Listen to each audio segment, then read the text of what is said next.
Good evening class 8। आज हम subject science के अंदर आपका चैप्टर नंबर 2 आगे कैरी कर रहे हैं। हम पढ़ रहे थे harmful micro organisms.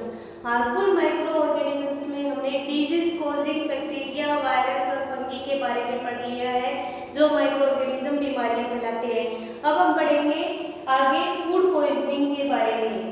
You may have read in newspaper, आपने न्यूज़पेपर में the report about the children, बच्चों की रिपोर्ट के बारे में पढ़ा होगा। Falling sick and vomiting after eating, कि जो मतलब वोमिटिंग होनी स्टार्ट हो जाती है, बीमार हो जाते हैं खाना खाने के बाद। Lunch provided at the school, जो स्कूल में उनको लंच दिया जाता है उसके दौरान।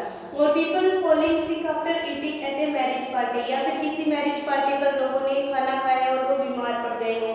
What would be the reason for this, इसके लिए क्या कारण होता है?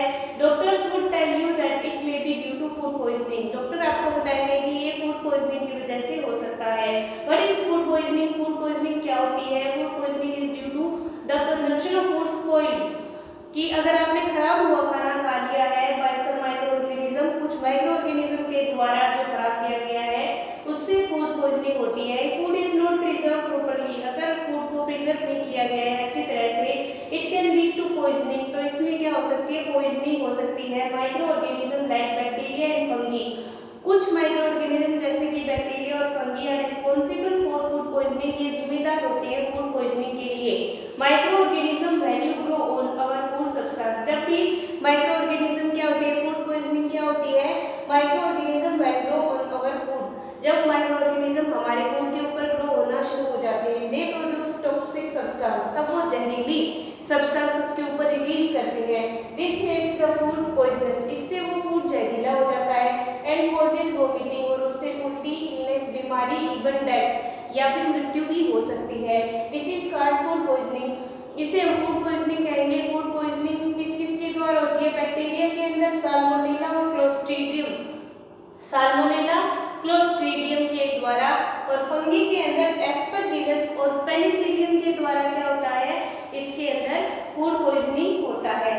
नेक्स्ट हम पढ़ेंगे फूड प्रिजर्वेशन, फूड को कैसे हम फ्यूचर के लिए बचा कर रख सकते हैं, कैसे उसका आगे फर्दर यूज कर सकते हैं थोड़े समय के बाद भी। In chapter first we have learn about the method used to preserve, हमने चैप्टर नंबर फर्स्ट में पढ़ा था कि हम कैसे प्रिजर्व करेंगे स्टोर फूड ग्रेन्स, और अनाज को कैसे स्टोर करेंगे। अनाज के बारे में हमने पढ़ा था how do we preserve cooked food at home, घर में पके हुए खाने को हम कैसे करेंगे preserve. You know that bread left unused under most condition, अगर आपने ब्रेड को छोड़ दिया है बिना यूज किए, उसको नम और गर्म जगह के ऊपर, इज अटैक्ड बाय फंगस, तो इसके ऊपर फंगस अटैक कर देते हैं। Micro organism spoil our food, micro organism हमारे फूड को स्पॉइल कर देते हैं।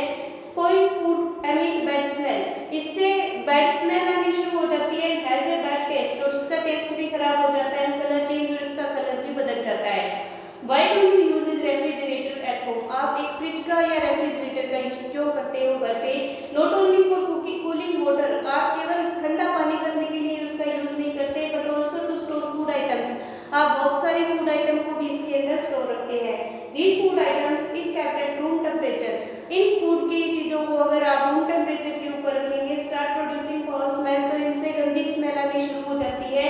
इन अदर वर्ड, दूसरे शब्दों में, द फूड गेट्स स्पॉइल्ड, भोजन खराब हो जाएगा। And become unfit for consumption, और ये खाने लायक नहीं रहेगा। Spoilage of food takes place because of, जो स्पॉइलेज है भोजन की वो किसकी वजह से होती है? Action of microorganism like bacteria and fungi, bacteria और फंगी जैसे जो माइक्रो ऑर्गेनिज्म है उनके फूड के ऊपर एक्शन के द्वारा। How is spoiled food affected, कैसे जो भोजन होता है उसको देखकर आप बताओगे कि स्पॉइल हो चुका है। फर्स्ट, इसमें एमिट बैड और फॉल स्मेल, मतलब गंदी इसमें स्मेल आनी शुरू हो जाएगी। सेकंड, टेस्ट इज चेंज्ड, उसका स्वाद बदल जाएगा। Third, nutritive value is affected, उसमें पोषक तत्वों की कमी हो जाएगी। और फोर्थ, कलर चेंज, उसका कलर बदल जाएगा।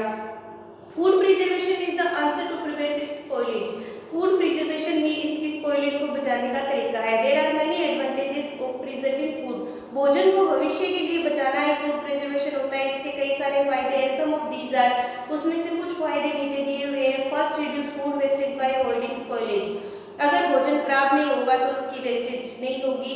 Second, increase the storage period of food stuff, जो भोजन की चीजें हैं उनकी स्टोरेज जो समय होता है उसको बढ़ा देता है। Nutritive value is retained for a longer period, लंबे समय तक इसके पोषक तत्व क्या है इसके अंदर बने रहते हैं। Ensure food availability in distant places and during off season, दूर के क्षेत्रों के अंदर और बिना मौसम के भी आपको चीजें मिलती है आजकल, वो फूड प्रिजर्वेशन की वजह से ही मिलती है। मेथड्स ऑफ फूड प्रिजर्वेशन के अंदर कौन कौन से तरीकों से आप फूड को प्रिजर्व करेंगे? सबसे पहले बाय साल्टिंग एंड शुगर, नमक या चीनी उसके अंदर ऐड करके। Second by oil, vinegar and spices, तेल, सिरका या मसाले उसके अंदर मिक्स करके। थर्ड इसमें बाय हीटिंग, उसको गर्म करके। Fourth by refrigeration and freezing, उसको जमाव बिंदु पर लाकर या रेफ्रिजरेटर के अंदर रखे। फिफ्थ बाय स्मोकिंग, धुआं करके उसके आसपास। बाय सन ड्राइंग, सूरज के अंदर उसको सुखा के। सेवंथ बाय पास्चराइजेशन, ये प्रोसेस भी होती है, इसमें फर्मेंटेशन की प्रोसेस होती है। By proper storage and packing, अच्छी तरह से उसकी स्टोरेज और पैकिंग करने के बाद भी आप उसको स्टोर कर सकते हैं। इनके बारे में हम अभी पढ़ रहे हैं।